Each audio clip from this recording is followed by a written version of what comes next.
Now, Granny, I realize that back home you are considered a doctor. But this is Beverly Hills. And you are not allowed to practice medicine here in Beverly Hills. Especially the way you practice it. Cutting off a person's hair and burying it in the ground overnight to cast a spell on his sickness. Now, Granny, this is it. No more doctoring. How's that? Very good, Chief. Very good indeed. That should stop, Granny. Fine. Now get up there and tell her. A square dance? At this hour of the morning?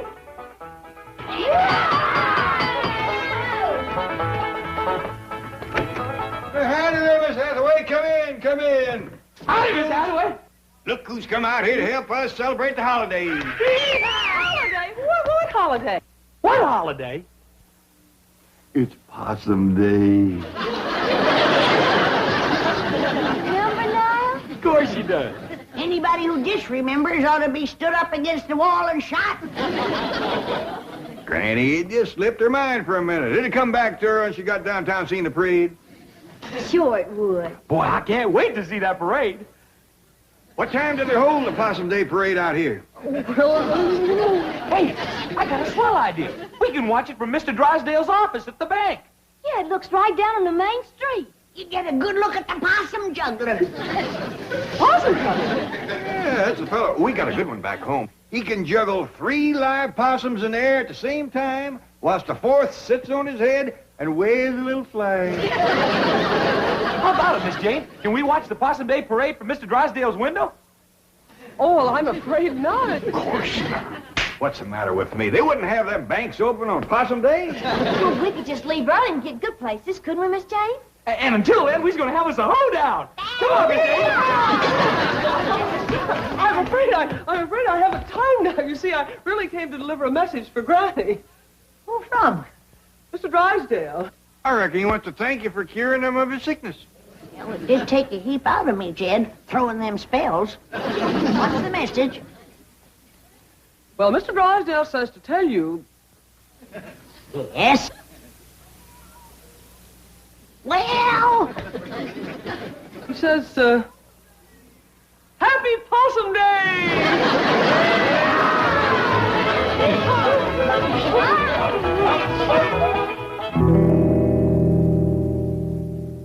Roy, will you relax? What are you complaining about? She whacked off my hair, too, didn't she? But I am a doctor. You have any idea what I've been going through this morning? The lawnmower? Now remember your Hippocratic oath? I have a few oaths for you that Hippocrates never even heard of. If word gets out that my hair was snipped off, buried by a little hillbilly witch doctor to cast a spell on my sickness, you think I'd have one patient left? Yes, I see what you mean. They'll all be going to her. Drysdale, I am going to the state medical board, and when they get through with that little woman, she won't be able to prescribe an aspirin for her own headache. Oh, Roy, will you relax? I've already taken care of that. You have? My exact words you heard this morning, this very morning, I said, Granny, this is it. No more doctoring. And what did she say? Well, I won't know till my secretary gets back. You sent your secretary to tell her that? Well, she's much more persuasive than I am. She knows how to handle them. So do I. Roy! Dr. Clyburn to you. Doctor, I appeal to you as a poor, helpless patient. You don't even appeal to me as a rich, helpless patient. If you make trouble for the Clampetts, I'll be facing major surgery. What major surgery? The removal of $35 million from my bank. Without an anesthetic. Here she is. Tell the doctor you gave Granny my message. No more doctoring, and she agreed. Well, you heard her. Now get back to your office and forget the whole thing. I want to hear exactly what you said to Granny, and what Granny said to you. Well, upon my arrival at the Clampett mansion, imagine my surprise to find them arrayed in their Sunday finery and having a square dance. Look who's here to help us celebrate the holiday, exclaimed Mr. Clampett, happily. What holiday? I inquired, innocently. Possum Day, he replied, earnestly. Well, you... Never mind the Tom Swift dialogue.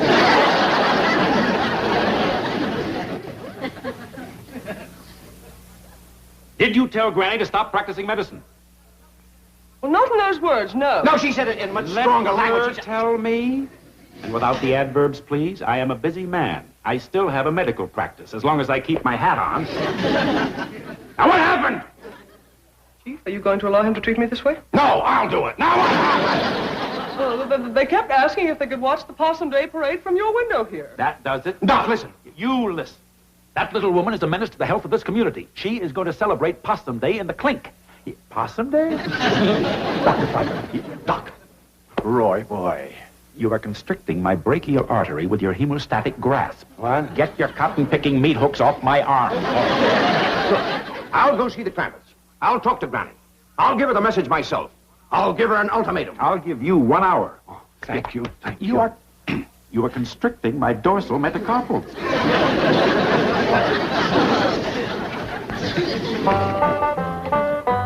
What all you got in here, Granny? Oh, just a few victuals to nibble at the parade. Any baked possum? Of course not. Don't you listen to him, Wendell. Pedro, you know it's getting low to eat possum on Possum Day. Oh, I was only spoofing, Uncle Jed. You know, maybe we don't need this little ladder at all. Find a good place to park the truck and we could watch the whole parade right from the truck. I got a dandy place to park. Whereabouts, Jethro? Right smack dab in front of Mr. Drysdale's bank. Sure that's all right? Well, sure, Uncle Jed. A policeman, he gave me a ticket and said it was for parking there. Doggies, that was mighty friendly of you. I hope you thanked him properly. Sure did, Granny. Why, he said he was just giving me a $5 ticket this time, but next time he's going to give me a $10 ticket. Always remember that, Jethro. Folks appreciate politeness, especially in a young'un. Well, I reckon that's everything. Come on, let's get going. Oh, I'm so excited. This is the first time we ever watched a Possum Day Parade in Beverly Hills. Yeah, I reckon they do it up proper out here. Oh, hey, Uncle Jed, shouldn't we bring along old Duke? I don't reckon that'd be such a good idea. What do you think, Granny? I don't think so. The way he's been eyeing old Wendell here.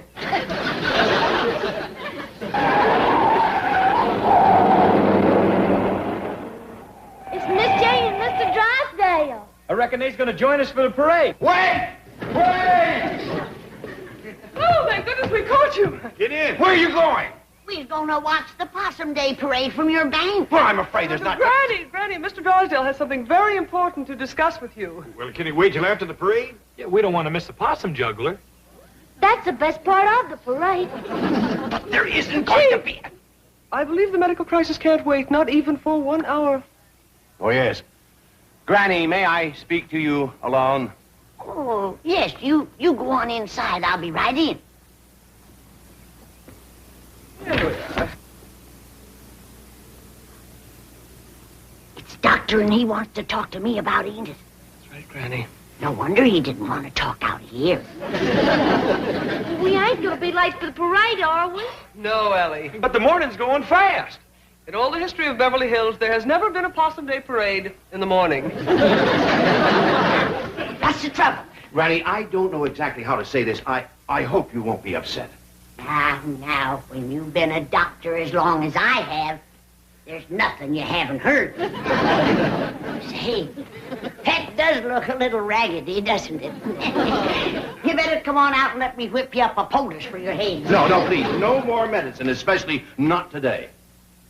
Mr. Drysdale, a doctor's duty never stops, even on Possum Day. Granny, that's what I'm here to talk to you about.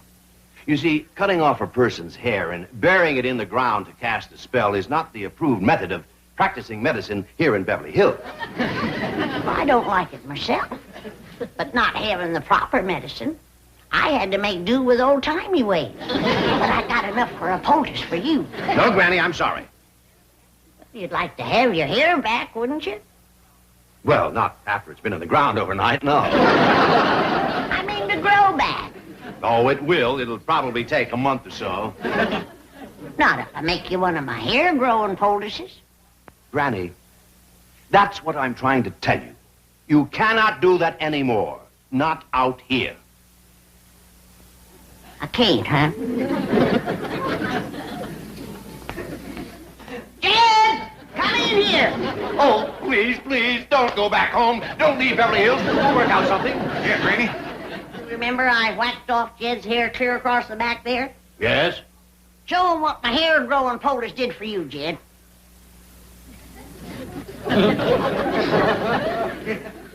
It's a mite ragged. It ain't been trimmed yet. Why, that's impossible. You can't grow hair like that overnight. Ow! It's real. It's actually growing right out of his scalp. That's what Granny's poultice does. It just draws the hair right up through your hide. Kept yours on a mite too long, didn't you, Jed? I hadn't ought to slept in it. Mayor, Your Honor, it doesn't have to be a big parade. No, just a high school band, a few horses, a few banners. My secretary's looking for a possum juggler. He's a possum juggler. Yeah, he juggles 3 live possums are the same as... Hello? Oh, Dr. Clyburn, what a pleasant surprise. What's that? Oh, muscle spasm. That's what I meant by pleasant surprise. I was afraid I'd have to hobble all the way to your office. Don't do that. It might get worse. Here, let me see your foot. Oh. Don't do that. But Dr. Clyburn, I assure you, Mr. Drysdale is not in.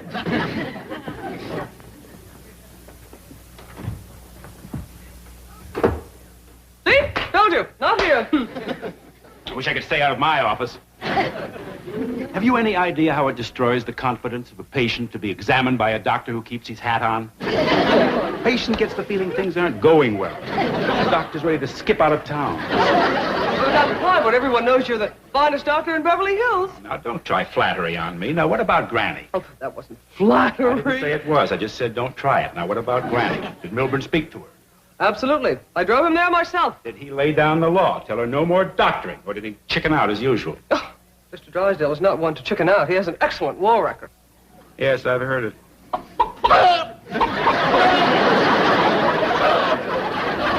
I resent that, Clyburn. I'll have you know I was decorated. Yes, and I see you're still wearing it. What is that? What? Oh, this. Well, my head was cold. I presume that's why you were hiding under the desk? As a matter of fact, it is. Now, I'm busy. Get going. What about Granny? I took care of Granny. I want the truth. What shall I do, swear in my honor as a banker? No, I want the truth. You don't have to worry about Granny. Now, go back to your own office. I'm busy. Well, I am running late. But if I hear as much as one rumor about Granny... Oh, howdy there. Hey, thanks both here, Granny. Ain't this a stroke of luck? First we find the bank open so we can watch the parade from the window, and now here's Mr. Clyburn. I've got to send your hair-growing poultice over by Miss Jane. Hair-growing poultice? Say, yours is coming along just fine. I made yours a mite looser because I didn't know just when you were going to use it. So you're still making medicine? I'm a doctor, ain't I? Better run along, Roy. Your patients are waiting. Oh, no. Oh, no. Oh, no. This is much more important. You heard him. Poultice him, Jethro. Yeah, Granny. Please, wait. Wait! No. Better fetch a towel or that man's gonna have an awful hairy forehead.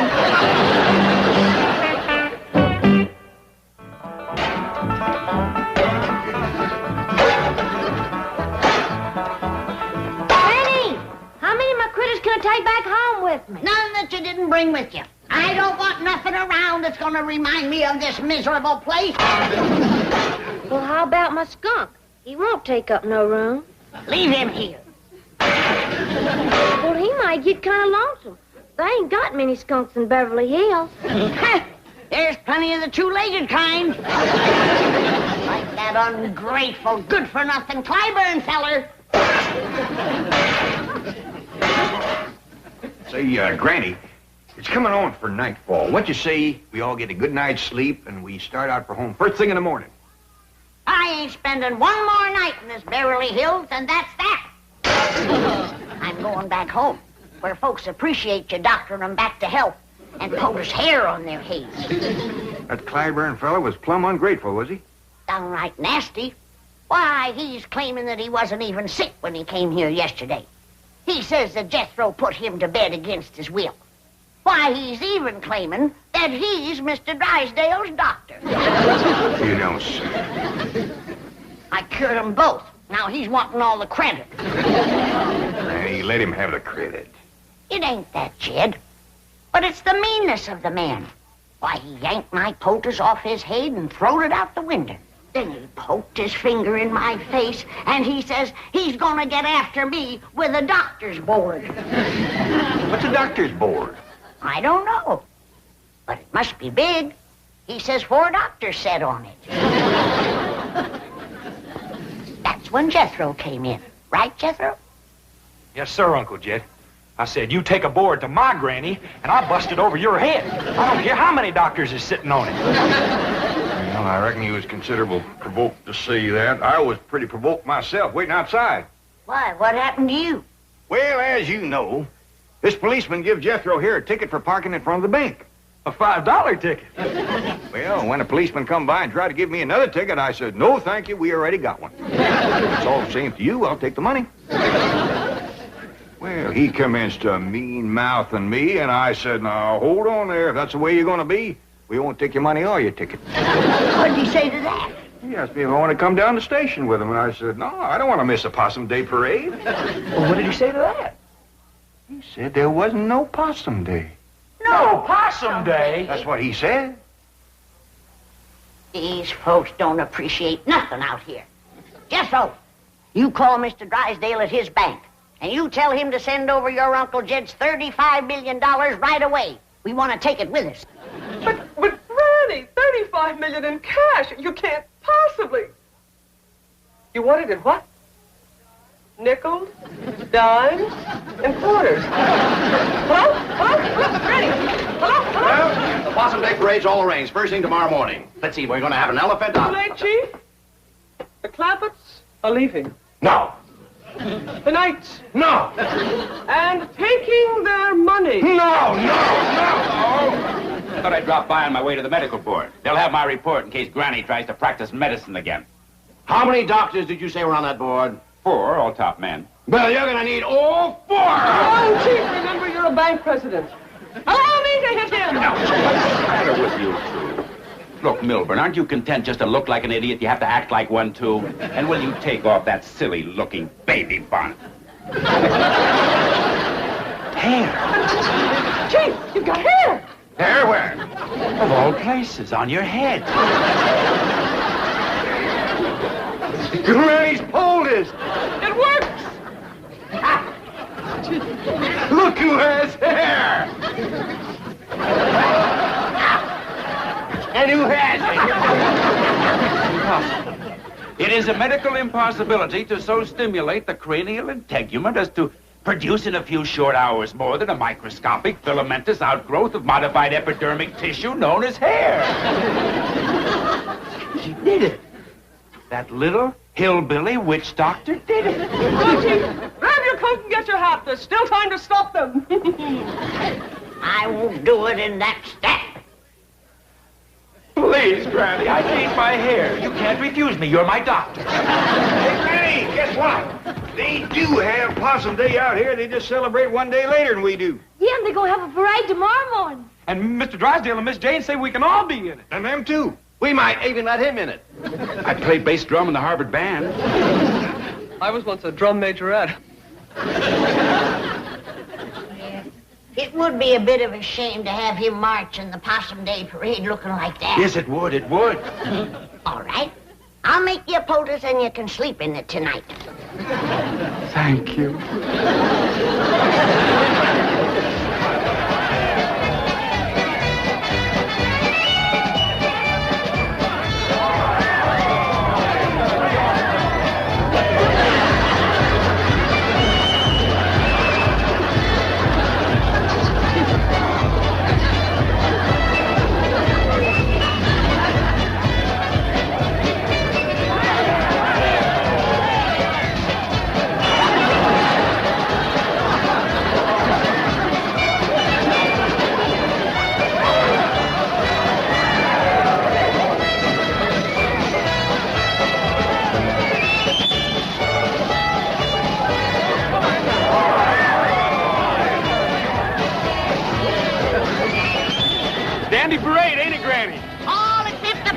juggler, sorriest I ever seen.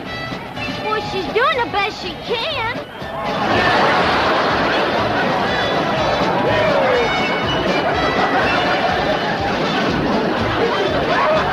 I bet you by next Possum Day she'll be good enough to lead the parade.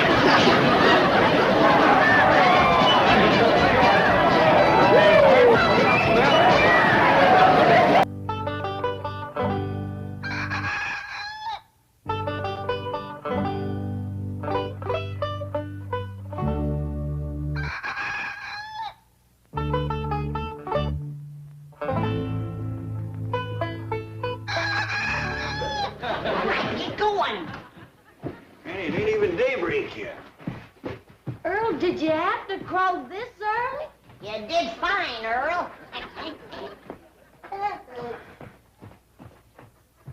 The early bird catches the worm.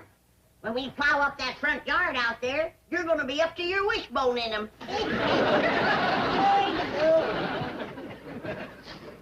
You'll start plowing the first light of daybreak.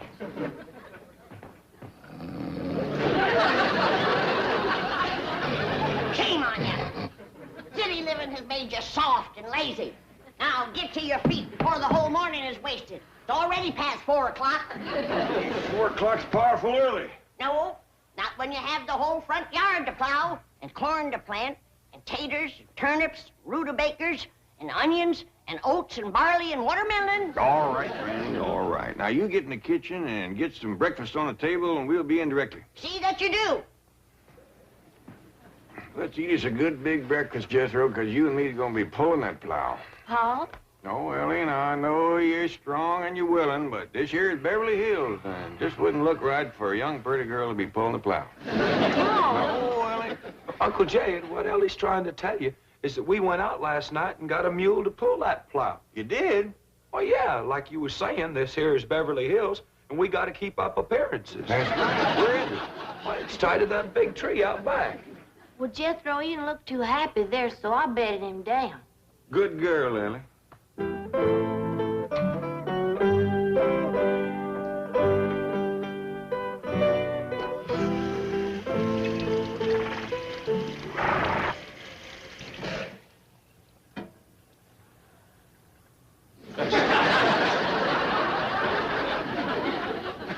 I didn't see no mule laying on the floor.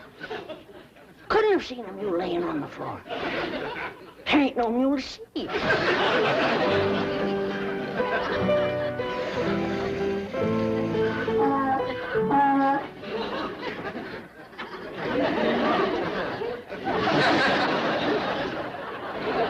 How's it going, Granny? Oh, just fine, just fine. Jed, did you notice anything unusual about the kitchen this morning?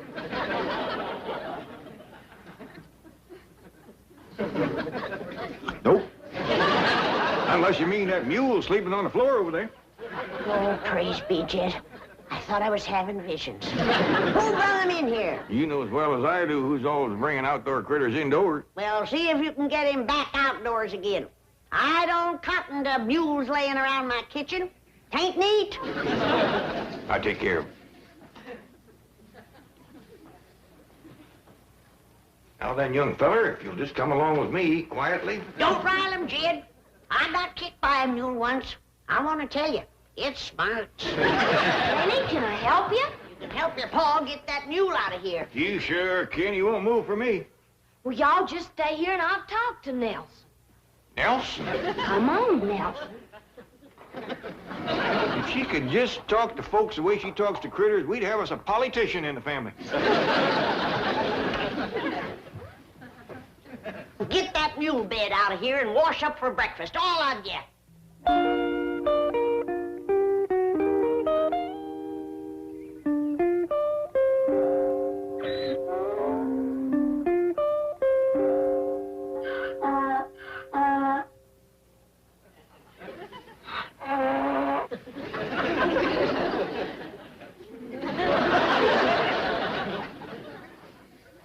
Looks like a good, strong mule, Jethro. I hope he's broke the plow harness. He's taking to it real good, Uncle Jed. I bet you we can plow up that whole front yard before noon. They wouldn't. I might. Well, come on, let's get around front with the plow. They are. Bob, you haul, yeah. Mr. Claret! Mr. Claret, wait!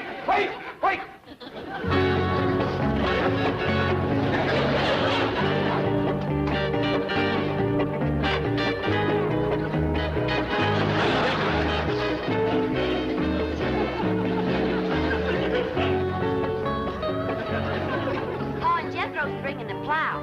Want me to stick the rest of these in the ground for you? Yes, Ellie. This being the dark of the moon, we'll plant the things that grow underground first. Like our taters and our turnips and our onions and our beets and our radishes. Then comes the light of the moon, and we'll plant our corn and our beans and our tomatoes.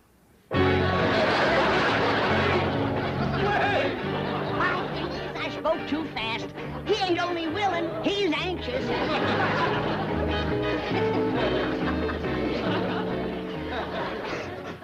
Oh, howdy, Mr. Drysdale. Is them your work clothes?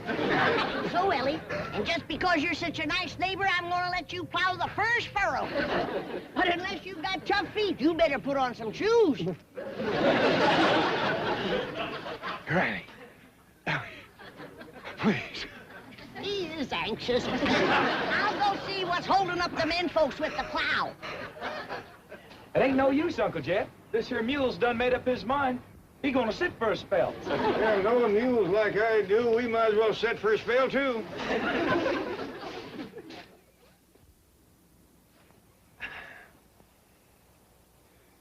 You know something, Uncle Jed? He's smarter than us. This sitting beats plowing any old day. No wonder we ain't getting any work done. I ought to take a switch to the three of you, sitting back here hiding and loafing. He's the one that's loafing. Ain't a thing we can do till he gets his fill. I'll see about that. Here, Jethro. Mr. Mule, what did Ellie call this thing? Nelson. Mr. Nelson? Nelson? Now, you get up off of your big fat tailgate and commence to pulling that plow, you hear? It's gonna be a real battle of wills. I'm betting on the mule. I ain't so sure. If there's anything muleier than a mule, it's Granny. Granny?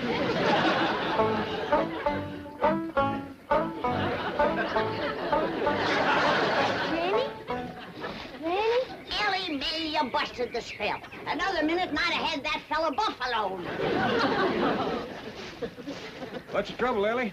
Mr. Drysdale said if we go to plowing up that front yard, a whole neighborhood will come storming over. Well, that's dandy. We got enough work for all of them. Well, I think you better have a talk to him, Granny. Sure is stirred up. All right, but you get that mule on his feet.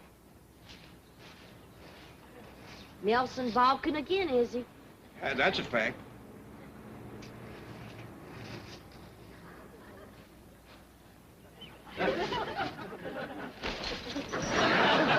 Hey, Ellie, what you say to that there mule? You wouldn't understand, Jethro. It's mule talk. I bet your Granny'd understand it.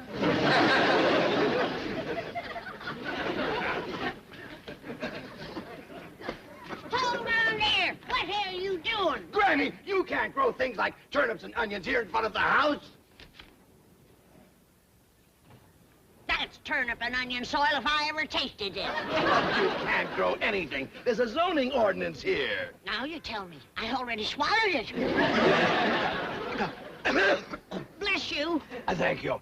Granny, you don't Bless you again. You better get some shoes on your feet. Hi, Mr. Drysdale. Hey, Ellie got the mule up, Granny, and Uncle Jed will be here with the plow directly. Bless you. Oh, I've got to get home and get some clothes on or I'll catch pneumonia. Promise me you won't do anything until I get back. I've waited as long as I'm gonna wait. Jethro, you take him in the house and put some shoes on him and some dry clothes. Okay, Granny. Come on, Mr. Drysdale.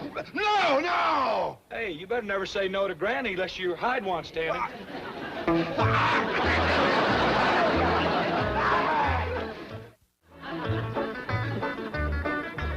Drysdale or no Drysdale, I say let's commence plowing. Well, you promised him he could dig the first furrow, Granny. I reckon that is a thrill for a city feller. We can wait a mite longer. Yonder comes some more help.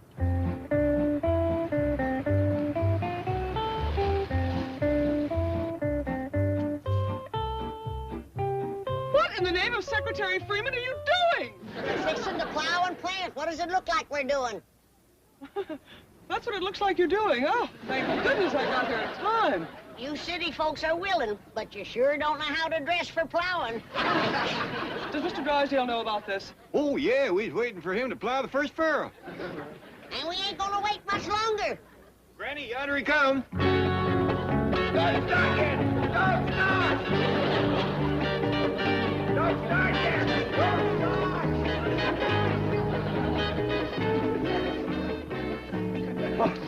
It is Mr. Drysdale. I reckon he ain't done much plowing or he wouldn't be so all-fired anxious. Miss Hathaway, I'm glad to see you. The chief, you can't plow up this front lawn. There's a zoning ordinance here. I figure a little fertilizer will take care of that. Have you taken leave of Oh, your... shut up! I have no intention of plowing up this lawn, nor of allowing the clappers to do it. What did you say? Now, Granny, Mr. Clampett, let's all go into the kitchen, sit down, have a nice cup of coffee, and talk things over, eh? That's a city farmer for you. He ain't turned one spoonful of dirt, and already he's tired. Mr. Clampett, as your friend and neighbor, I beg you, I implore you, let me explain the whole thing. Well, while you two are jawing, I'll be plowing. Ellie Mae, pull up them markers. I'm going to start to work.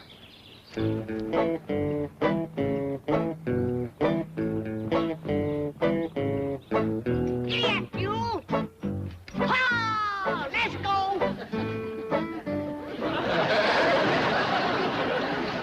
Here he goes again. Ellie Mae, get that Beverly Hills jackass on his feet. Should I, Pa? Well, Mr. Drysdale seems right in earnest. Reckon a little confab first won't hurt nothing. Granny, may I give you a lift to the door? Yeah, take them. These the lazy ones. Well,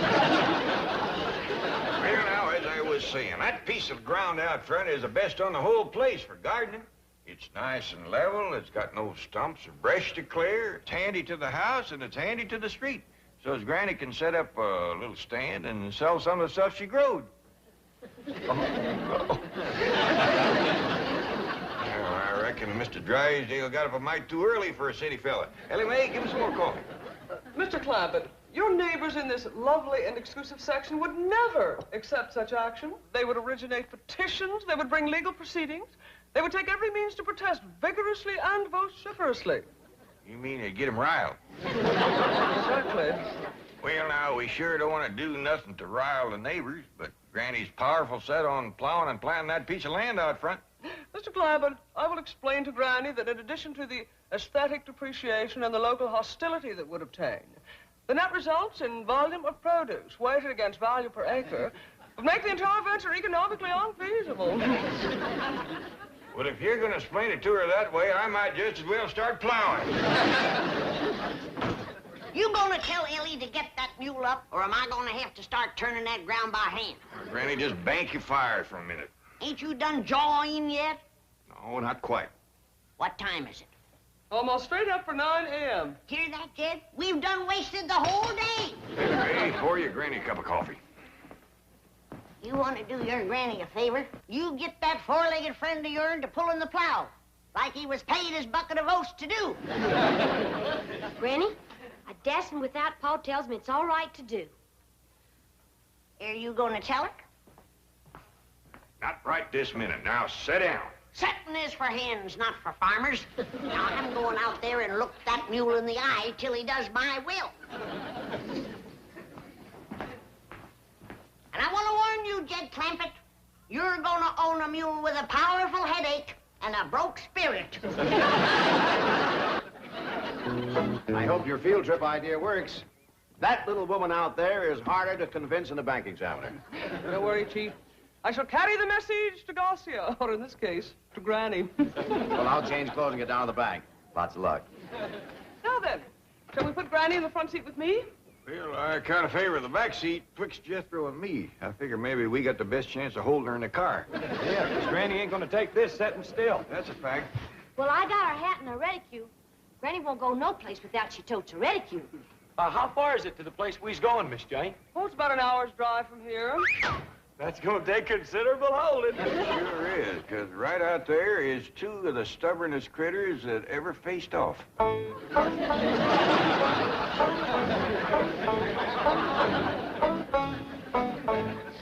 You're getting a headache. You're getting a headache. You better, because I sure am.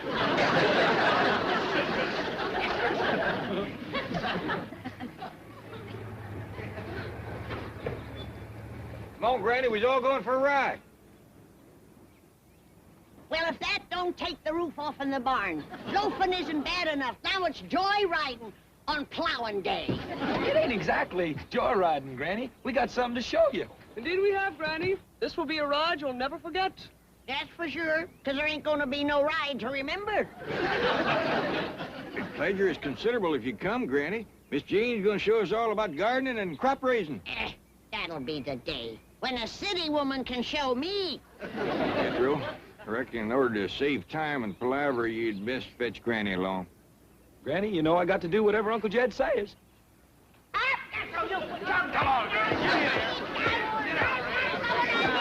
Now, you have yourself a good time till we get home. There's lots of food and water, and you can go for a swim in the cement pond if you want to.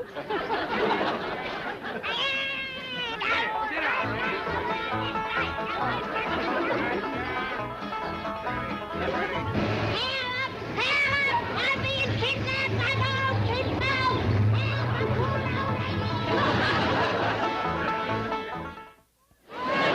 This was my idea, to show you how unnecessary it is to plow and plant. Look out there. These people make farming their life's work. By their efficiency and modern methods, they raise better crops and more of them than you and I could ever hope to. Speak for yourself, city woman. Now, there ain't nobody so wise that they can't learn something new. Well, don't expect me to learn them. Look at them, planting corn at the dark of the moontime. I'd like to see their faces when nothing comes up. Granny, the modern farmer is so efficient that each one feeds 28 people. Now, you hear that, Granny? You don't want to put men out of work with families that big.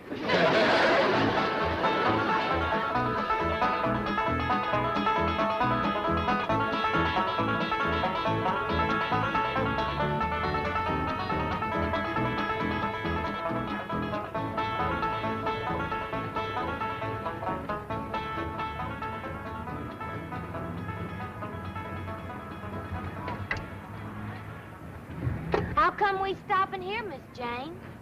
We's only a half a mile from home. We got plowing to do. Granny, ain't you convinced yet? Precisely why I stopped here, Mr. Clampett. I have something else to show Granny, and I think you'll find it very rewarding. What's that mean? I think it means you're going to get a reward. In that case, get out of my way.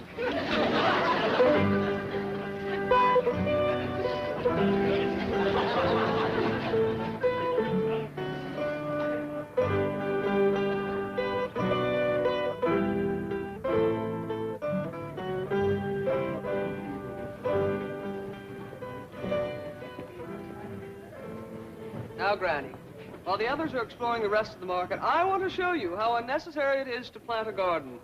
Look, could you grow a watermelon like that? That's a watermelon. Yes. Back home, that'd be a cucumber. Serious. But I must admit, that's the biggest cocklebur I ever did see. Granny. I'd sure hate to comb a mess of them out of a mule's tail. Granny, this is a pineapple all the way from Hawaii. In fact, there are fruits and vegetables here from all over the world. Come on. Ah. You know what this is? It looks like a hairy hickory nut. It's looking back at me. This is a coconut from the Philippine Islands. And over here are bananas from Central America, and here are nuts from South America. Well, that's one thing they don't have to bring to California. Nuts. Granny, you just won't take me seriously, will you? Well, everything's so mixed up out here. It's got me discombobulated. Now, everybody knows that you plant turnips on July the 25th. But out here, you can't tell the difference twixt July and October. Well, why bother to plant them all when the best in the world are here at your fingertips? Look at these turnips. Well, now you got me beat. I once growed a double turnip, but I never pulled 4 out of one hole.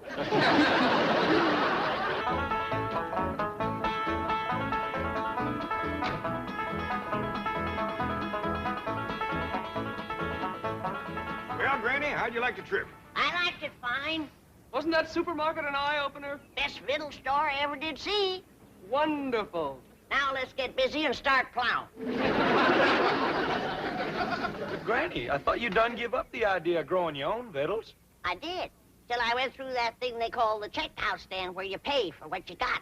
Well, I went through one of them. I thought it was pretty fair. Well, by dingies, when I can't buy a sack of victuals for $5,000, then I'm going to start growing my own. $5,000. Cold cash, my life savings. I handed that girl $5,000 and she handed it back to me. Said it wouldn't buy nothing.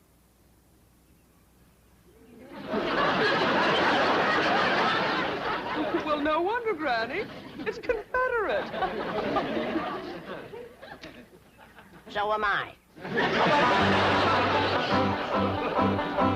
His presentation.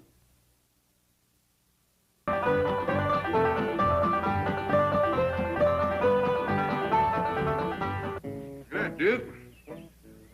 Really me. Take to that girl's finishing school. I reckon you ain't much interested in school. You'd rather be chasing a raccoon up a tree, wouldn't you? I'm afraid Ellie would, too. Oh, hello, Granny. Did you get her into a dress? I did. Got her hair up in braids, too. I kind of favor Ellie Mae's hair hanging down nice and loose and pretty. Oh, kid, she's commencing to school.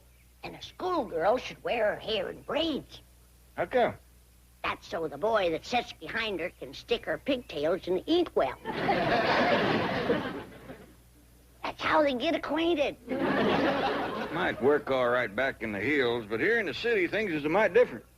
Boys is boys and girls is girls, city or country.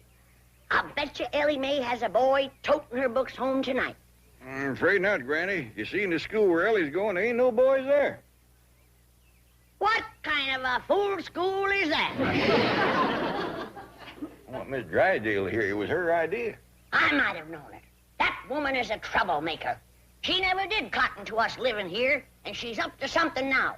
I'm gonna learn her to mind her own business. Now, hold on there, hold on, back up.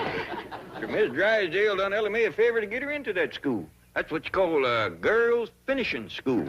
Without any boys, I don't know how they even get started. Well, here I am, Paul. Ellie Mae, you are prettier than sunup. And you want to waste her on a school full of girls. Come on in and see yourself in the looking glass. Paul, do I have to wear a dress? Ellie Mae, that's a dress that your Aunt Pearl made for you. Hey, this is all handwork, Ellie. Pearl spent 4 weeks on this. And 50 cents in cash. Ellie Mae, you just be thankful. Why, there won't be a girl in that exclusive finishing school with a dress like this. I like the lunch I fixed for you. I even throwed in a soup prize for the teacher. A nice, big, fat, baked old possum. Swimming in gopher grape. I tell you, Ellie Mae, you're gonna cut a wide path through that school. Paul, why can't I wear my regular clothes to school? Because this is Beverly Hills and girls is just... Jed Clampett speaking. Oh, howdy there, Miss Drysdale. Well, yeah, she's just about ready to go now, but she's wanting to wear her old pants and shirt, and I told her that... Yeah. Well, that sure is going to pleasure Ellie. Well, thank you, Miss Drysdale. Bye. Miss Drysdale said it'd be just fine for you to wear your old pants and shirt to that exclusive finishing school.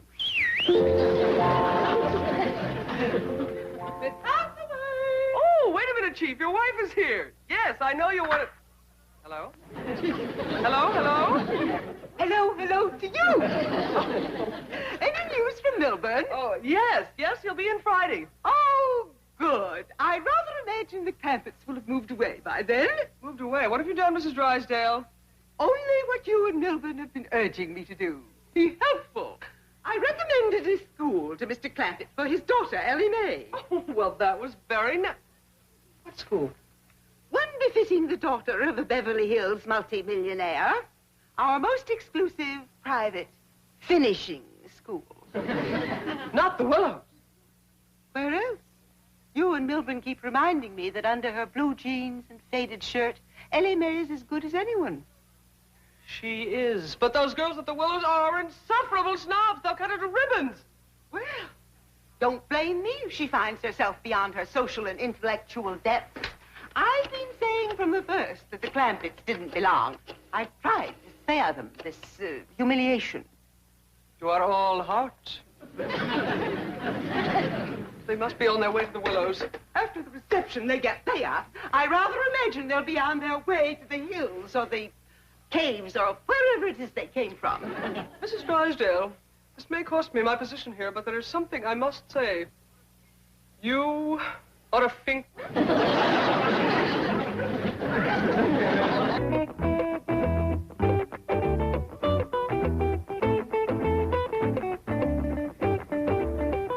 Cynthia, I still do not approve of your attending school in such casual attire. None of the other girls are wearing slacks and sweatshirts. Oh, Mama, relax.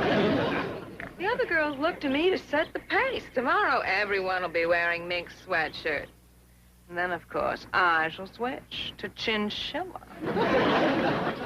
Do you want Mother to go in and help you enroll, dear? Oh, no, darling. I'm taking the same subjects as last year. Golf, fencing, tennis, riding, history, and water skiing. Do try to stick with it this time, Cynthia. You're becoming a finishing school dropout. Toodaloo.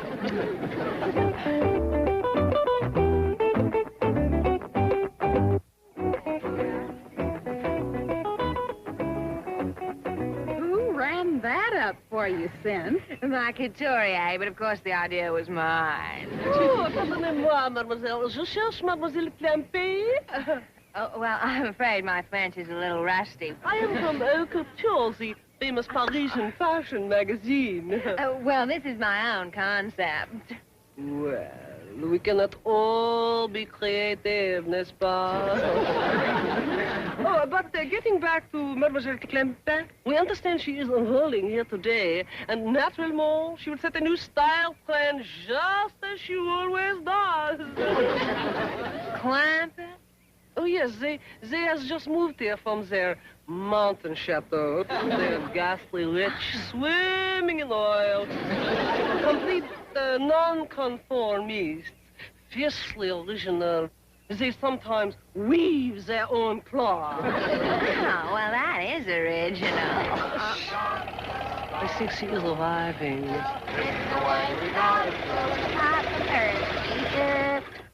In that old trunk? That must be part of the overall motif. She spares no expense to create thoughtful effect. Well, there you are, Ellie. Want us to go in with you, see you get a good desk? I'll be all right, Pop. I see Miss Jane up yonder by the porch. I bet you Miss Drysdale sent her over to see Ellie feels at home. She's just wearing blue jeans and a shirt and a rope for a belt. How basic, how understated, how zen. She looks like a hillbilly. Voila! You have given this new vogue a name. It will sweep Paris like wildfire. Run and get my sketch pad. Here's your possum, Ellie. And remember, when you give it to the teacher, don't slop no hot gopher gravy on her. I won't, Granny. Bye-bye, Ellie. Bye, Ellie. Bye, Ellie. Bye. Learn your cipher, Ellie, and be a good girl. Bye. Cynthia, she's carrying a bucket. Yes. It's the ultimate simplicity in purses. Next week, Jackie Kennedy will have one. Here she comes now. I do hope she will remember me. It would be such a thrill. Well, hi there, Miss Jane. Sure is good to see you here. She remembers me. Mademoiselle Clampett. C'est ravissant.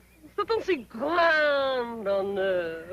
Gosh, Money, I can't figure a word you're saying. That's what I call total effect. She has even mastered the accent. S'il vous plaît?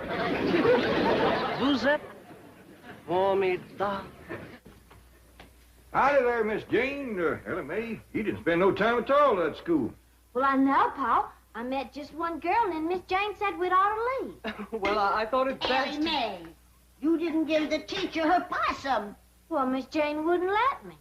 What? Oh, well, you see, Granny, there are a dozen teachers, and I was afraid they'd fight over it. Well, she's right. One possum wouldn't hardly feed no more than 2 people. That's right. I'll get busy, and tomorrow I'll bake you 6 possums. Miss Jane said I hadn't ought to go back tomorrow. Why not? Well, You mean Ellie Mae ain't good enough for them other girls? Oh, it's not that. Let's hear the truth now. Well, if you want the truth, they are not good enough for her. Ellie Mae, don't you listen to that kind of talk. Miss Jane, we don't hold with some folks thinking he's better than others. Mr. Clampett, not everyone feels that way. Anyone can get a spiteful spell now and then. Yeah, now you take Miss Drysdale. For a time there, she was treating us like we was polecats at a picnic. Yesterday, she turned real nice, and she told me about that school for Ellie to go to. You see, this is going to take time, and I must get back to the office now. Don't let Ellie Mae have anything more to do with those girls at the Willows. I declare, I never thought Miss Jane would put on airs. Me neither. Ellie Mae, I hope them girls over to the school didn't get the feeling that you held yourself above them. I hope not, too, Pa. Why don't you invite the whole kit and caboodle of them over here for a possum supper? Granny, I just met one girl, Cynthia Fenwick. Well, invite Cynthia and her whole family. I'll do it, Pa.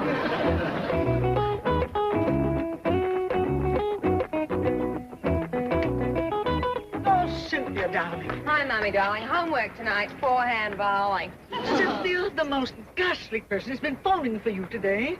Mommy, I don't even know any ghastly person. Precisely what I said. I said, see here, Miss Clampett, you ghastly person. Clampett? Ellie Mae Clampett has been calling me? Yes. And she had the cheek to invite us to her home. I suspect the kidnap plot. She has the strangest accent. Mommy, the Clampetts are the avant-garde social leaders of the season. Are you serious? Dreadfully serious. You mean we should accept? Don't just accept. Call them immediately and beg to be invited. Beasley, where's the nearest phone? Front seat or back? Front seat. I tell you, Granny, I never talked to nobody so pitiful anxious to come for victuals as them Fenwicks. He must have fell on hard times, Jed. Must be. You know, it turns out she's a widow woman. Oh, Ellie Mae, Miss Fenwick called back, and she's coming for supper, her and Cynthia. Oh, good, Pa. Cynthia sure looked like she could use some victuals. Powerful skinny girl. I told you, Jed, they fell on hard times. That's a fact. Cynthia was wearing the oldest-looking clothes I ever did see. She was? Had on the fur she must have outrode 15 years ago.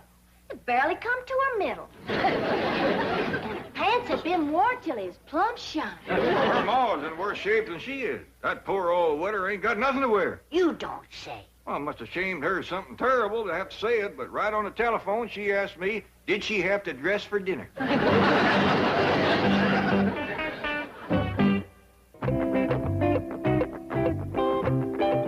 Cynthia, I have always tried to indulge your every whim. I've been a very generous and I've been a very understanding mother. But I refuse to go to dinner in blue jeans. Oh, Mommy. Either we go dressed in the height of fashion or I shall hold my breath until I turn purple. I think how that will go with this orange peignoir. But, dear, they're not showing blue jeans, not in Vogue, not in Harper's. And every couturier we've called has hung up on us. Now, how can they be fashionable? Because Ellie Mae Clampett has decreed it. Think of it, Mommy. We can wear them before Princess Grace and Jackie Kennedy. Ooh. Are they going to be at the Clampett's dinner? No, Mommy. Neither will we unless I can find some blue jeans.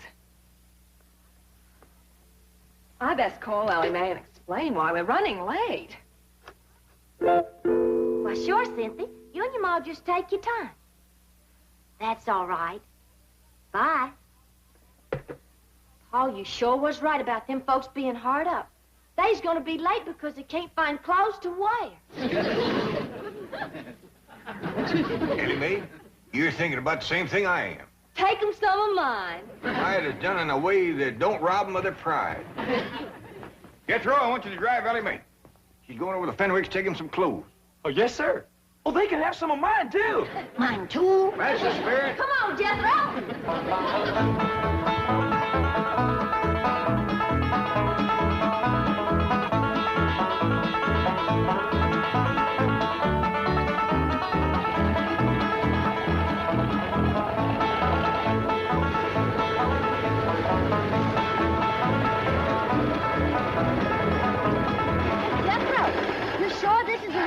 It's awful little. Yeah, this is it all right, Ellie. It says right on it, Fenwick House. I reckon no one's home. That's good. We can leave these clothes without shaming them none. Yeah, I'll set them right inside the door.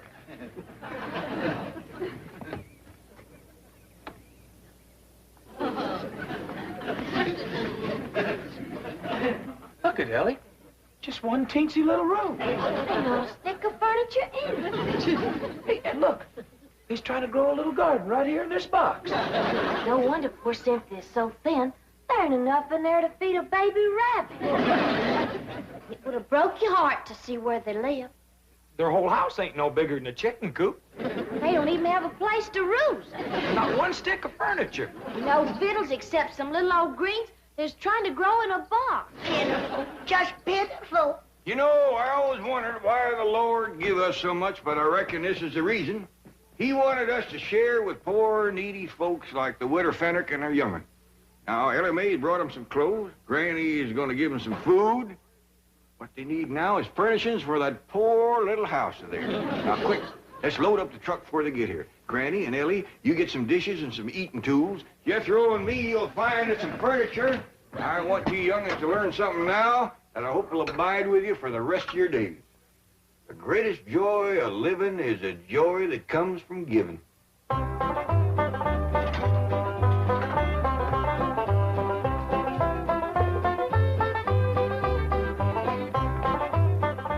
It worked. They're moving. The Clampetts are actually moving. You sure you only got room for one bed, Jethro? Just barely. Reckon it'll be big enough for the both of them? Well, I hear from Ellie. That Cynthia Fenwick is so skinny you couldn't hit her with a handful of corn. Oh, Mr. Clampett! I thought I saw you moving things out. I hope you're not angry over Ellie Mae's experience at the Willows, but apparently it did open your eyes. It sure did. We didn't know there was people like the Fenwicks in Beverly Hills. The Fenwicks? Did Ellie Mae meet Cynthia Fenwick? Yes, ma'am. That's how come we's loading all this stuff up on it. Jethro.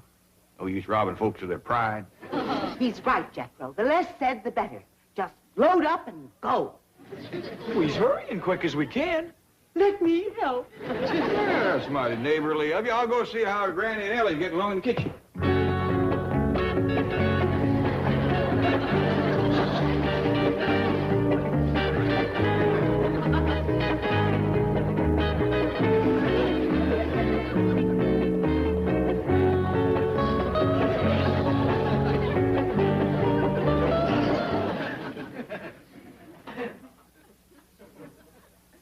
Come to the mirror, Mums. Let's see how you look. I can't look. I just can't. Don't be silly. Now, here's your bucket. Bucket. Well, it's part of the Clampett look. Now, of course, you must picture your hair in braids.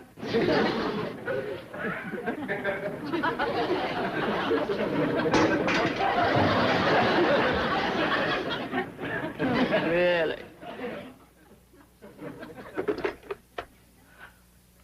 Jason, come quickly. Bring some cold champagne to pour over Mummy. It doesn't matter. Any vintage year will do.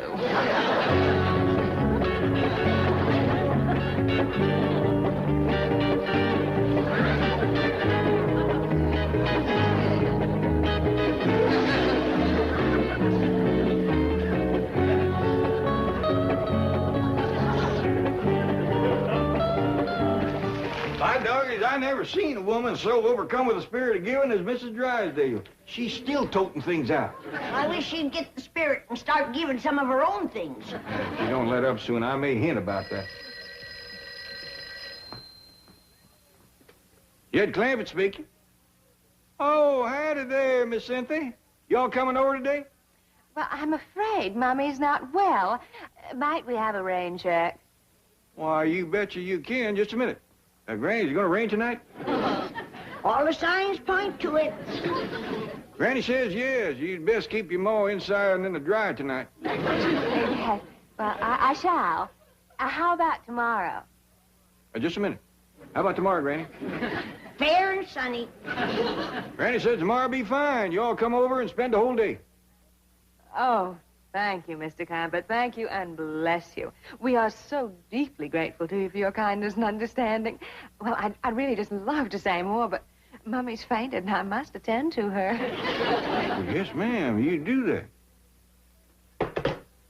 Them Fenwicks is so overcome by that little show of kindness of ours that Cynthia just about bawling and the widow fainted dead away. Jed, you best come see the Mrs. Drysdale. I'm afraid she's going to strain something working the way she is. Yeah, I'll tend to that, Jethro. You get the truck under cover before it rains. Ellie, we gotta get upstairs and close them windows.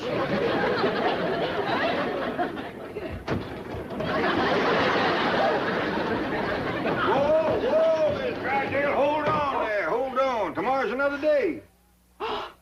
You will continue moving tomorrow, you promise? You spend the whole day just making the Fenwicks happy. And me. I'll come here early to help. Well, why don't you just rest up tomorrow? You must be all tuckered out. No. I shall be here early. Never did see such a change of heart come over a woman. Jed!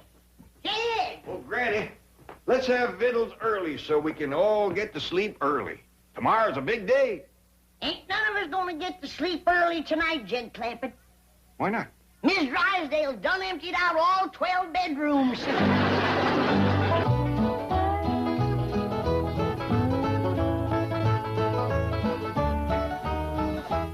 Oh, good. You're both here. I want to have a family confab. Where's Ellie? Well, she's out back with her critters. Ellie Mae? Yeah, Pa? Come on in here. Going to have a family confab.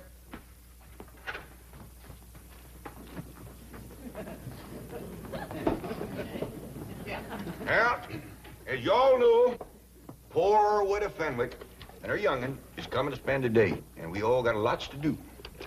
Fenwick.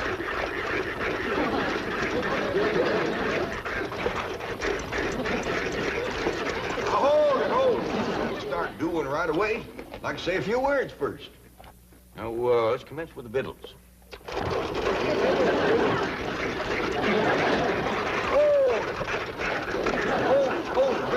Granny, I mean the victuals for the Fenwicks. What you got planned? Possum stew, grits and jowls, some corn pone, and some pickled crawdads. Sounds a little rich for folks that ain't ate for a while. Well, maybe you're right, Jed.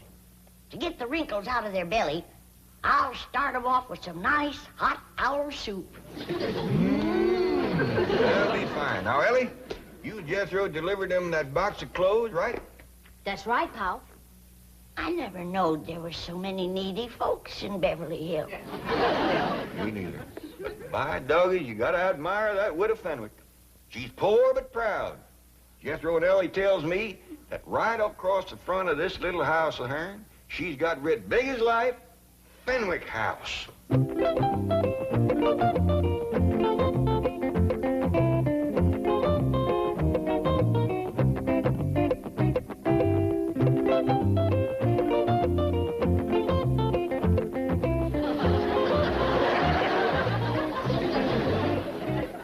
Cynthia, I have not refused to visit the Clampetts. It's just that I can't bring myself to wear those dreadful clothes.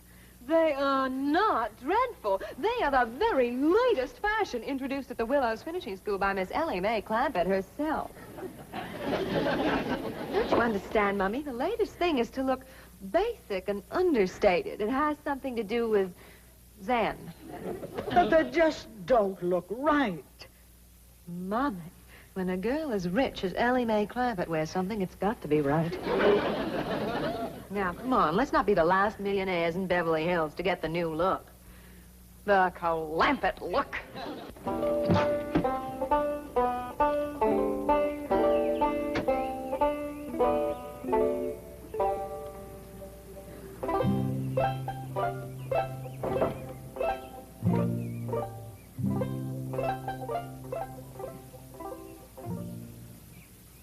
found the box of clothes, Uncle Jed. Right here's where Ellie and me left them. Jethro, I seen places with little or nothing in them, but this is pitiful. A chair to sit in. Nor a bed, neither. Ain't got a wash bowl, or a pitcher to fill it with water, or a window big enough to throw it out. Hey, Uncle Jed, we gonna bring them some stuff? No, Jethro, you couldn't squeeze enough stuff in this place to make it fit for 2 women to live in. Well, then what are we gonna do? We gotta get him to move into our place. It ain't gonna be easy, with her being such a prideful woman. But it just ain't right for us to have so much stuff and to let them live here in a place like this.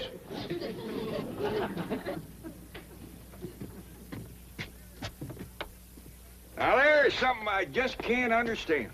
How can folks live in a big, fine house like that and let a poor, starving widow and her young'un live in a place like this right outside their gate? Uncle Jed, let's go up and give them what for.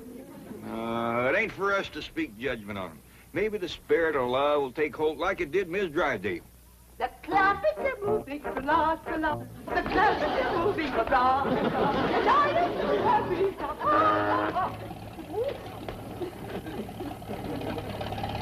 Hi, Miss Drysdale. Splendid. You came back with another load. Well, now, hold on. We decided not to move these things. Why not? Well, we're hoping that the Fenwicks will move in and use them here. The Fenwicks? Mrs. Radnor Fenwick? Oh, yes, ma'am. You know, the widow with the skinny daughter named Cynthia. They are moving into this house? Well, we're hoping they will. But this is marvelous. I've been trying for years to meet Mrs. Radnor Fenwick, and now she's going to be my next-door neighbor. Well, it ain't for certain yet. Have you engaged a real estate agent to help you sell them on the place? No, ma'am, we just kind of figured on talking them into it when they come over. I'll help you. I'll dash home and change and come back and help you.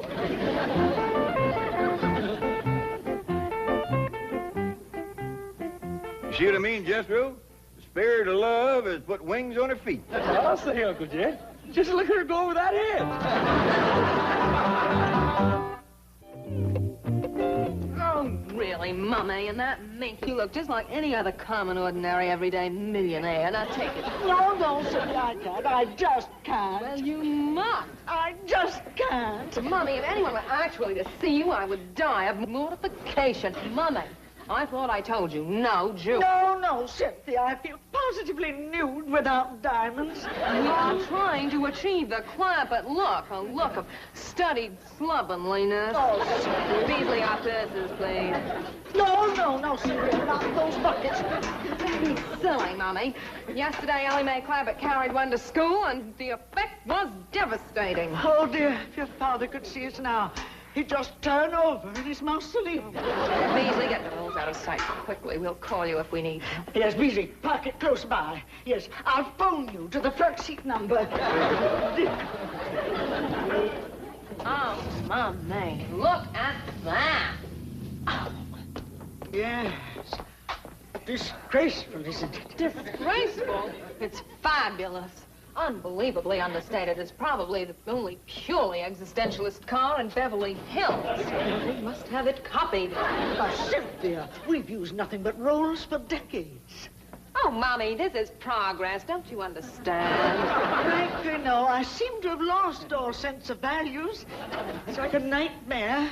Don't you want me to set the table in the fancy eating room? I reckon not, Ellie. We gotta be special careful not to put on airs around the poor widow. Let's eat in the kitchen family style like we always have. Well, that's a good idea. If we want the Fenwicks to move in here with us, we gotta make them feel like this family. Jed, is the Fenwicks moving in with us lock, stock, and barrel? Granny, the Fenwicks ain't got a lock, stock, and barrel to move in with. Right, Ellie? That's right, Pa. Not even a rain barrel. He ain't got a pump. He ain't got a place to wash at all. Well, the best thing to do when they get here is to stick them in the tub and scrub them down. Granny, I don't think they'd take to that right off. Hey, Ellie Mae. Come on, Ellie, let's go swimming. What's the matter with you? We's got company coming. Oh, Granny, I'm hot and tired. You get into some decent clothes. Now, hold on, Granny. I think maybe Jethro solved their problem. You see there, Granny? I solved your problem. What problem, Uncle Jed? Getting the Fenwick scrubbed without shaming them none. You mean I should do it? Oh, Or you just go for a swim in the cement pond and take along a cakey Granny's lye soap and a nice stiff brush. Ellie Mae, when the widow and her young'un get over here, you invite them down to the cement pond for a swim. Okay, Pa? When they get down to the pond, Jethro, you commence the soaping and the scrubbing and the splashing, and they'll get the idea. Dingies, that's a first-rate notion. Oh, thank you, Granny. There goes that spooky music coming out of the walls again. Sure is pretty. Yeah, I hope it keeps playing until the widow gets here. It might cheer her up. Well, someone best open the door.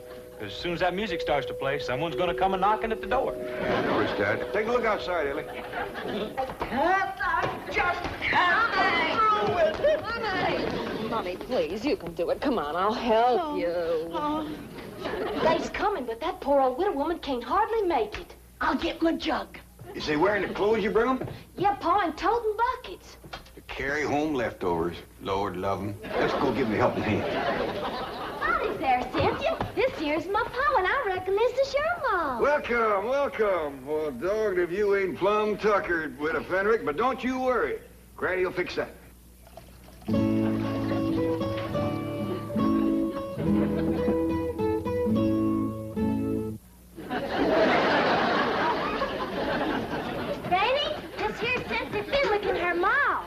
Folks. Take their buckets out to the kitchen, Ellie. Yes, sir, Pa. See you in a little bit, Cynthia. Thank you, darling. Too low. Ellie Mae, be sure they're scoured good and don't leak. Do it, Granny. Here, Widow, this'll brace you up. Oh, thank you. Orange pickle? No, white lightning. Oh, I'm not familiar with the blend, but tea is tea.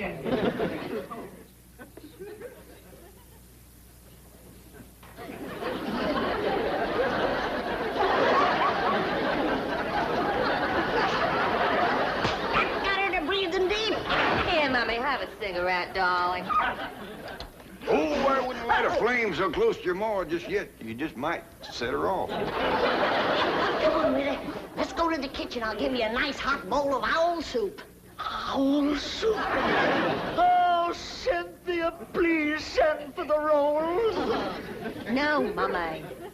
She's right, Widow. You don't need no rolls. Granny's baked some corn pone. Eat my corn. Come on, Widow. Oh, Cynthia, please help me. Mr. Clampett, if I might be alone with Mummy for just a few moments, I think I shall be able to compose her. Okay, Cynthia. Just follow your nose to the kitchen. Yeah, the grits and jowls will lead you right to the door. Good girl, Widow. Cynthia, did she say grits and jowls? Yes, Mummy, doubtless the maid and the butler. Now, come, do get a grip on yourself. Oh, yeah. Mommy, think of all the trouble the Clampetts have taken to achieve a total look. The truck, those clothes, their speech. Why, they even weave. You'd weave, too, if you ever drank their tea. I must try to emulate them.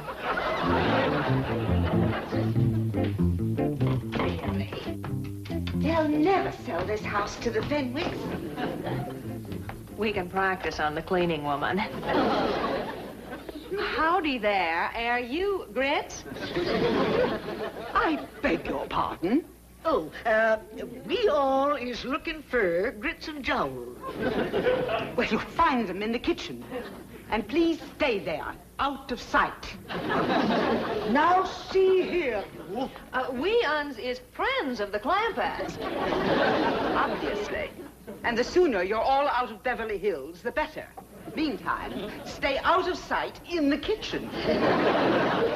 That is the surliest cleaning woman I've ever seen. See, Mummy, even the Clampetts have a servant problem. Yes, for the first time, I'm beginning to feel a common bond with them. We're both members of an oppressed minority group. Millionaires. Oh, there you are. We're still looking for grits and jowls. Oh, we'll get to them directly. Ellie. Oh, Cynthia, I bet you and your Ma would like to go swimming, huh? I wouldn't. No, neither would I. We got a dandy pond, all made out of cement. Nice clean water in it, too. And plenty of room to splash around and work up a good lather. No, thank you. No, I'll pass, too. Maybe they just like to look at the pond. Show them, Ellie. Okay, Pa. No, we're not interested. We didn't even bring suits. Well, I got one that'll fit you. And I'll try and find one for you at a baste my possum, Jed. Yeah, now come on, ladies. Pond's right out here. Come on, here you go. It's right over there to the right. Peculiar behavior. Why do you suppose they're so insistent that we come up? Mama, looky there.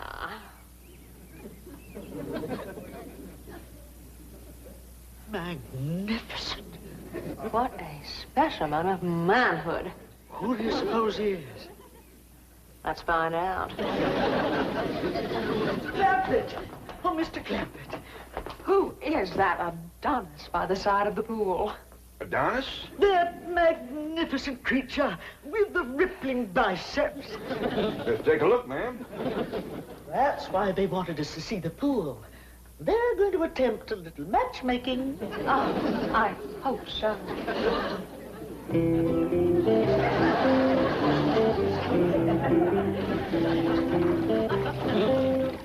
Right there is Duke. Duke? He has a title? Yeah, Duke. Duke of what? Where's he from? Well, he was born in Oxford. He's been with us since he was a little feller. Then he's the Duke of Oxford. Yeah, I reckon so. We just call him Duke. He hasn't got a wife, has he? Well, he's had his share of lady friends, but nobody right at the moment. Cynthia, I sure do hope you change your mind about going swimming. Oh, I have. Oh, Cynthia, you seem right fond of Duke. If you want him to like you, just tickle him behind the ear. He just loves that, Cynthia. And when he lays over on his back, scratch his belly. But don't stand there. Get scratching. Show her where to change, Ellie. Okay, Pa. Mr. Clampett, I imagine that Cynthia and I do appear a bit eager, but I want you to know that my daughter is worthy of royalty. We Fenwicks are a very, very old family. Oh, now, Witter, don't talk like that. There's many a good tune left in an old fiddle. Here's a brand new swimming suit. Never been wore before. It was give to Jed here for a wedding present. Remember, Jed? Too big. Wouldn't be enough left sticking out to wash. Wash? We'll make do. You better leave the room, Jed.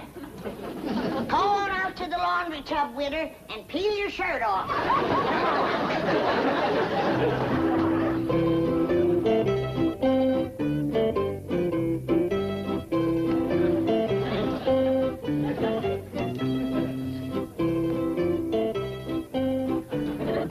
Cut it out, Ellie. Oh, excuse me. Howdy, ma'am. Your Grace. Yours, too. Permit me to present myself to you. Well, thank you very kindly, but I don't think my Uncle Jed would let me keep you. Oh, Your Grace. Yours, too. I am Cynthia Fenwick. Oh, hey, is your ma coming? No, we are quite alone. Well, shall we go in the water? No, I'd rather not. Well, then why don't you just sit here and you can watch me? Oh, Your Grace. Yours, too.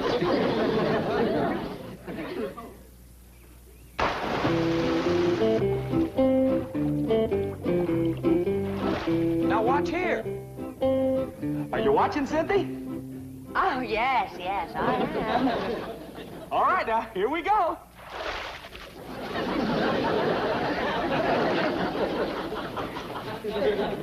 You get the idea? Well, it looks as if you are taking a bath. That's right. Come on in.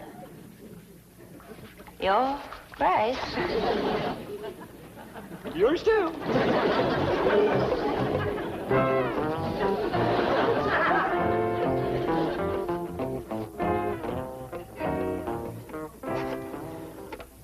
Mobile operator, give me JL 13411.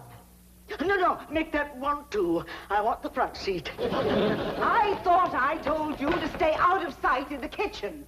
Now, look here. I have taken all the abuse I intend to take in this house. Clamp it look or no clamp it look. Duke or no Duke. I refuse to... Oh, Beasley! Come quickly, please. This is... Now, you get out of here. And take that other antique with you. I refuse to take orders from a poorly dressed, ill-mannered, overweight cleaning woman. Why, you loutish hillbilly. I am Mrs. Milburn Drysdale. And what does that mean? It means that I am a pillar of society. You were a pillar. I am cutting you down to a stump. Don't you dare pull a knife on me. The only thing I'm going to pull on you is your head. Yeah, Jethro, Granny said she had trouble scrubbing the witter. How'd you do with the daughter? I tried, Uncle Jet. But that girl ain't washed in so long, I couldn't sell her on the idea. Granny said the witter bucked like a mule, too, and then she busted loose and run. Can we eat now? Yeah, Jethro, scoot up the back way and get some clothes on. Hey, you know something, Uncle Jet? That skinny little rascal, all she wanted to do was tickle me behind the ear and scratch my belly. Paul, come quick. Miss Drysdale and the widow Fenwick is having a real cat fight in the front hall. Let me up, you female wrestler. I'll have you drummed out of Beverly Hills. Now you caught her. Hold her right there. Now I'm going to finish the job. Widow Fenwick. Did you call her Fenwick? I did. Here now, get off that poor starving Miss Fenwick. You all right, witter? You all right? Oh, I have never been less all right in my entire lifetime. Beasley's here. What's the matter? Ask no questions. Just flee for your life. Uncle Jet, can we please eat now? Not me and you, Jethro. A fellow named Beasley just grabbed the witter and her young and made off with them. Come on, we gotta catch them.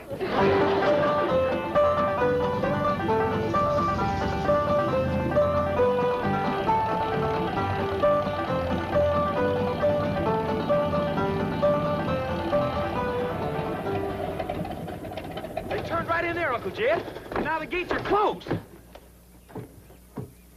Well, I'll be doggone. That Beasley feller's the one that lives in that big mansion. And he's taken the widow and Cynthia into his house.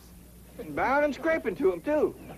Uncle Jet, you was right about not speaking judgment on that rich fella. Yeah, looks like the spirit of love sure took a hold of him, all right. Come on, Jethro, let's go home and have some possum. Granny, got him running. Running where? Oh, into town, back, uphill, downhill, around the golf pasture. What you trying to do to that boy? This morning you had him swimming up and down the cement pond like he was chasing a catfish. I'm just testing him, Granny. See, he thinks he's got a hankering to go courting. Courting? Yep. Jethro? Yep. Ah, what girl is he hankering to court?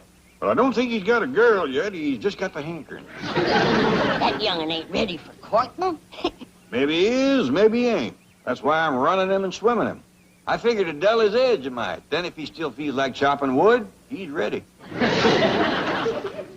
Yonder he comes.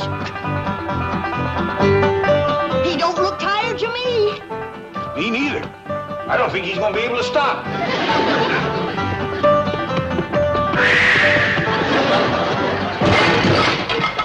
It could have been worse. He could have took out 5, 10 foot of wall. I'm sorry I busted this fancy vase, but I reckon I got going too fast. Yeah, I reckon. How far'd you run? Oh, I figure 15, 20 miles. Top speed? Oh, no, sir. I stopped once. Oh, there was some fellas digging this here ditch, and they looked right tuckered. So I dug them a block or two a ditch while they rested. But I run extra special fast the rest of the way home to make up for it. We seen you. And heard you. Well, boy, you swum about 5 miles, run 15 to 20, dug a couple blocks of ditch. How do you feel about courting right now? Uncle Jed, if they was a pretty girl on the other side of this house, I'd jump clean over it. He's ready. Now then, Jethro, how much do you know about courting? Well, it's kind of simple. You find a girl, and then you marry her. Boy, I want to tell you something. There's a whole heap of in-between. Like what? Like finding the right girl, for one thing. Sometimes that ain't so easy. Well, Uncle Jet, how will I know when I find the right girl? Well, the way it happened to me, I knew Just like that. I looked at her, she looked at me, and music commenced to play. Well, where was the music coming from?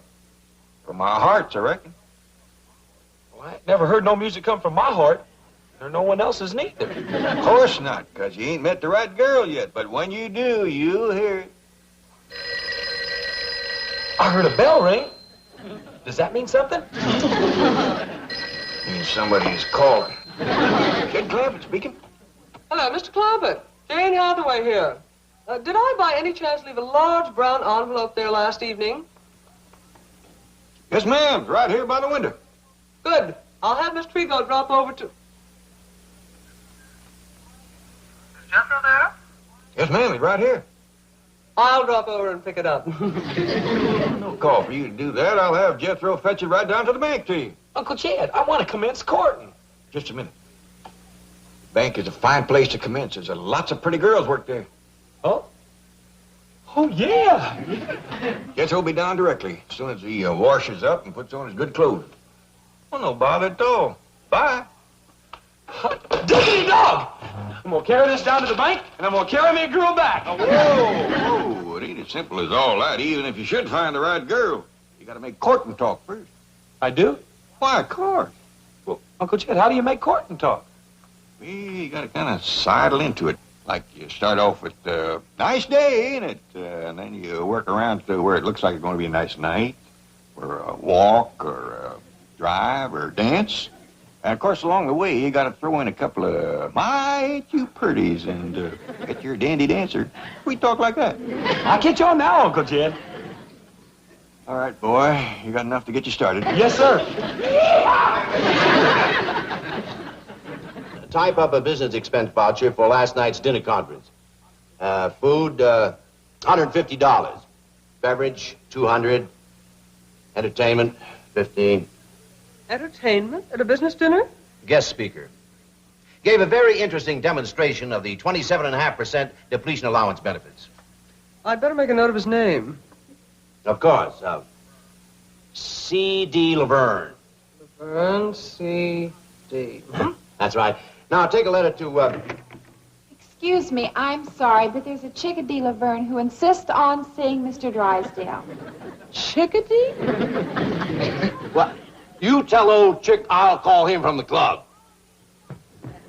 Call me nothing. You promised me cash on a barrelhead for the show I did last night. You are C.D. Laverne? Just call me Chickadee. That was a very interesting demonstration of depletion allowance benefits, Miss Laverne. Thank you. I do this dance where I take off everything except 27.5%.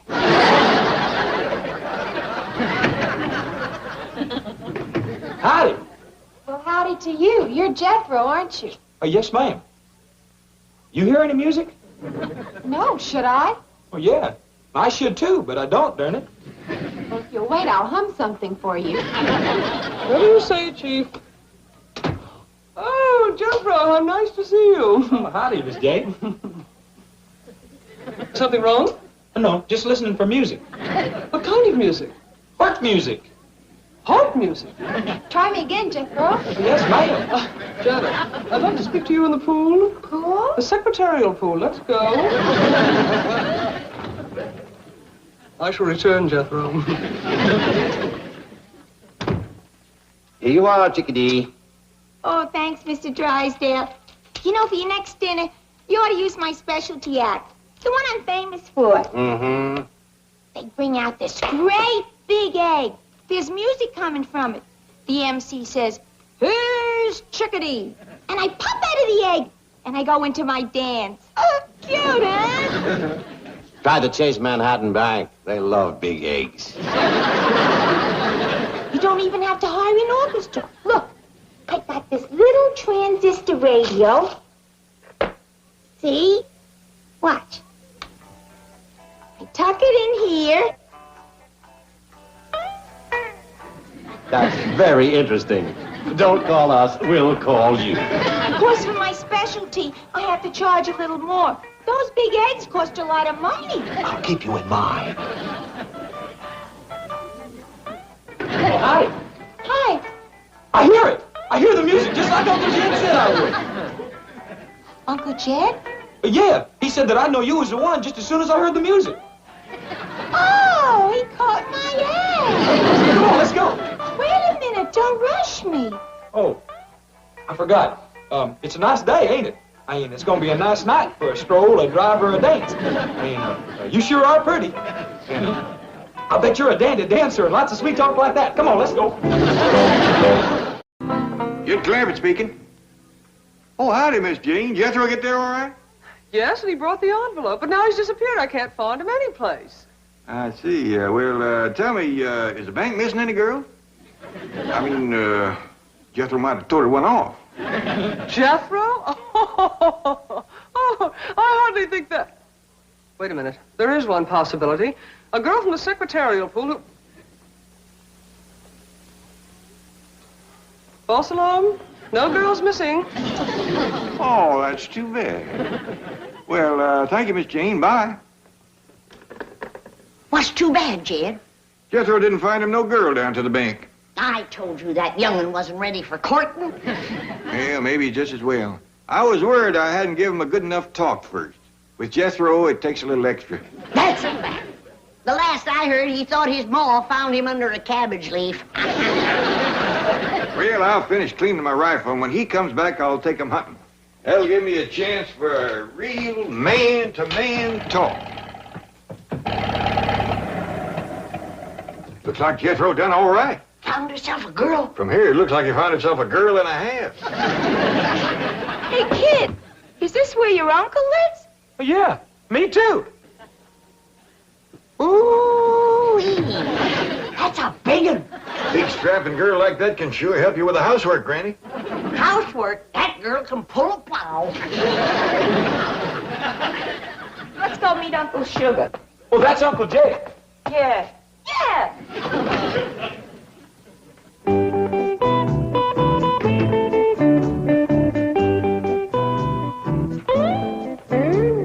Gee, I finally made it. A private engagement in a big Beverly Hills mansion. Oh, hey, hold on. You're not engaged yet. That's right. Where's your uncle?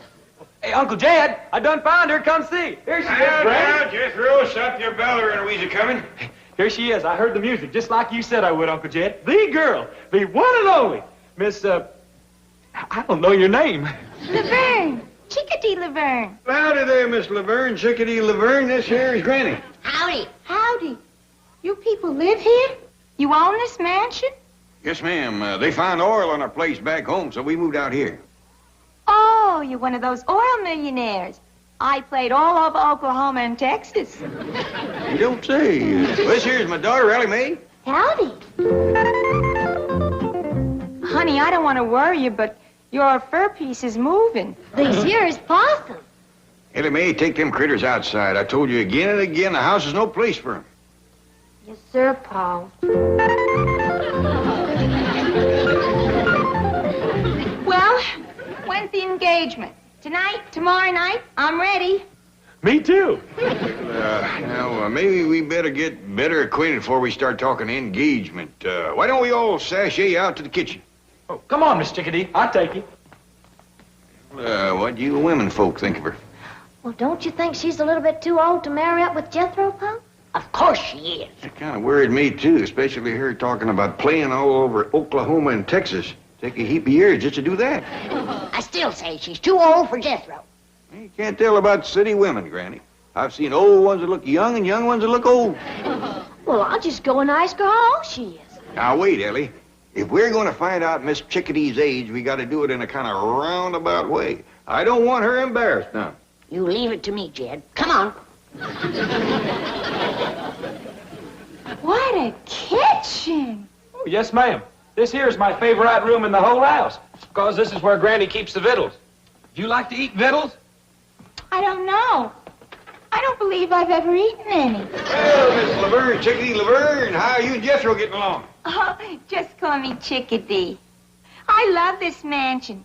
And this kitchen is the end. Oh, no, there's a lot more out back. Ain't that right, Granny? Speaking of that, how old are you? Granny, that ain't hardly what I'd call roundabout. Excuse her, ma'am. Oh, that's all right. By the way, I don't want to rush you, but I'm ready to work anytime.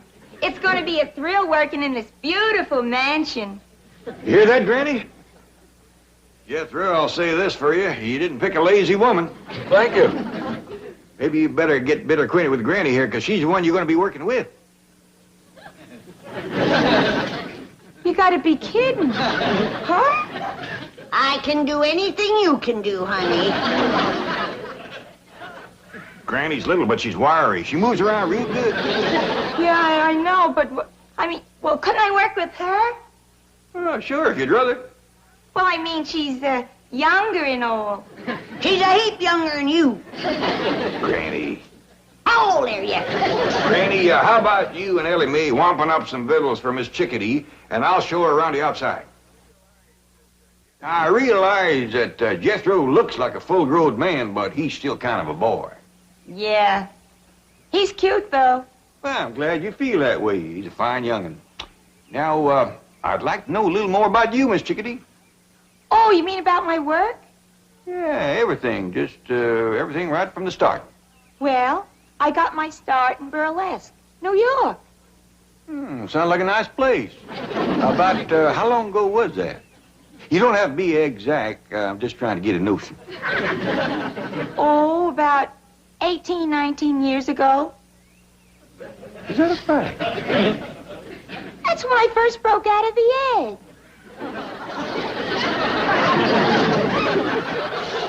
You come from an egg?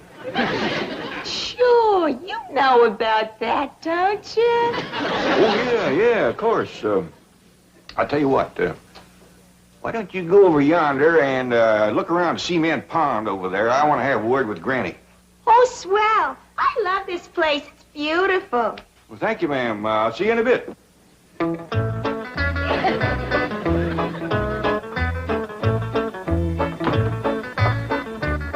You know, Granny, maybe Miss Chickadee ain't the right woman for Jethro. Of course she ain't. She's too old for him. Well, ain't that so much. Fact is, she's only a little older than Jethro. She told me she was born 18, 19 years ago in a town named of Burlesque, New York. Hogwash. She ain't no 18 or 19. Well, whether she is or whether she ain't, there's a bigger problem. What's that? Well, what with Jethro thinking he was found under a cabbage leaf, and her thinking she come from an egg, I just don't see much future for them two.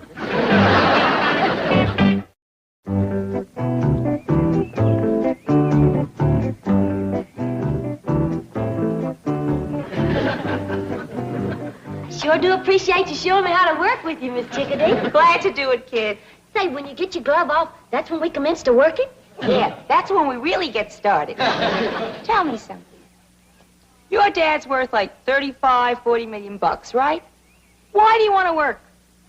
Oh, I don't mind. Besides, if I don't, Granny will want me. Yeah, I had an aunt like that. She shoved me out on the stage when I was 15. I never knew my mother. Me neither. You mean your father's a widower? Yes, ma'am. I was kind of hoping he'd marry up with you so as I could get me a ma. Really? I like you. And my critters like you, too. And when critters take a liking to folks, they's generally good and not mean or nothing. Yeah. Hey, you want me to show you what Elmer can do? Now watch him take this here grape out of my pocket.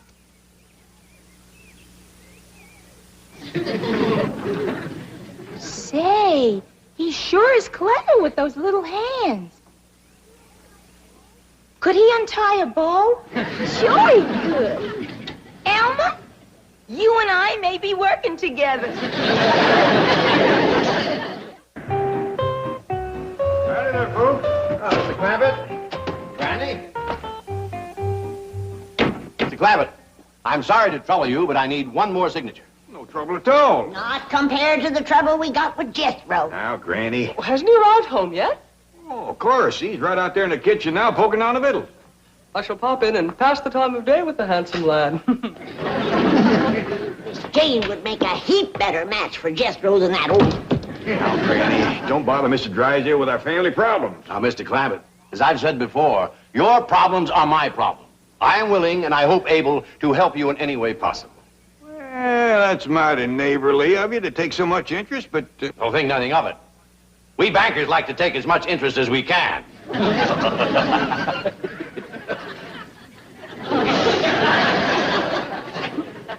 I was making a joke. Interest, banker. I suppose you might call that an inside joke. Oh, well, come on inside and tell it. We ain't got no time for jokes. Jethro is a-heading to the altar with the wrong woman. What's this? Now, Granny, Mr. Drysdale got a bank to run. Precisely why I'm interested in your problems. Now, tell me more. Well, you see, Jethro is in love with this girl. Girl. Yeah, Miss Chickadee does look a mite old for her years. Did you say Chickadee? Yes, sir. Miss Laverne, Chickadee Laverne. Where did Jethro meet her? Down by your bank, I think. Mr. Clampett, that girl is a stripper. What's a stripper? Someone who takes off their clothes. What's wrong with that? But she takes them off every night. Well, I don't sleep in my clothes neither. Chief, sweet, innocent Jethro has run afoul of your Chickadee Laverne. Yes, I've been told. Mr. Clampett, believe me, this is not the right girl for Jethro. I told you so. Please, Mr. Clampett, let us get her away from here as quickly as possible. Well, I wouldn't want to hurt her feelings none. She's right friendly and a willing worker. Here she comes. Hold on, I reckon it's my duty to talk to her first. Miss Chickadee, about the wedding. Oh, that's going to have to wait, Uncle Sugar. I got this great new act that's going to make me the sensation of show business. Now, you watch.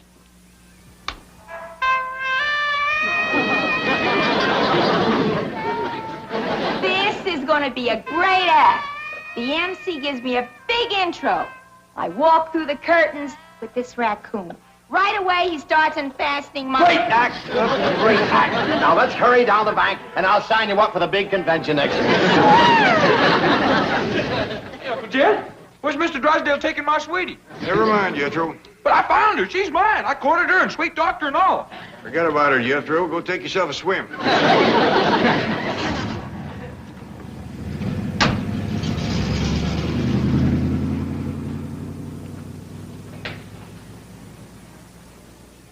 Well, we got shed of her. That's a blessing. More of a blessing than you know, Granny. I was falling in love with her. No. Yep. I looked at her, she looked at me, and music commenced to play. My age, too.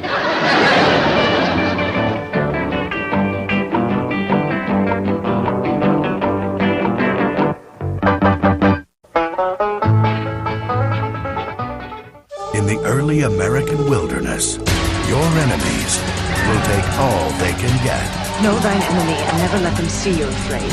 But to win your freedom back, you must be willing to sacrifice everything. You must leave the baby. Follow the River, Tuesday night at 9 on the Hallmark Channel. Night falls. Darkness closes in. A mystery unfolds. Hallmark Channel introduces a series of original movies. Kelly Martin as Mystery Woman, John Larroquette as McBride, and Leah Thompson as Jane Doe. The Hallmark Channel Mystery Movie, Fridays at 9. In a Filmways presentation.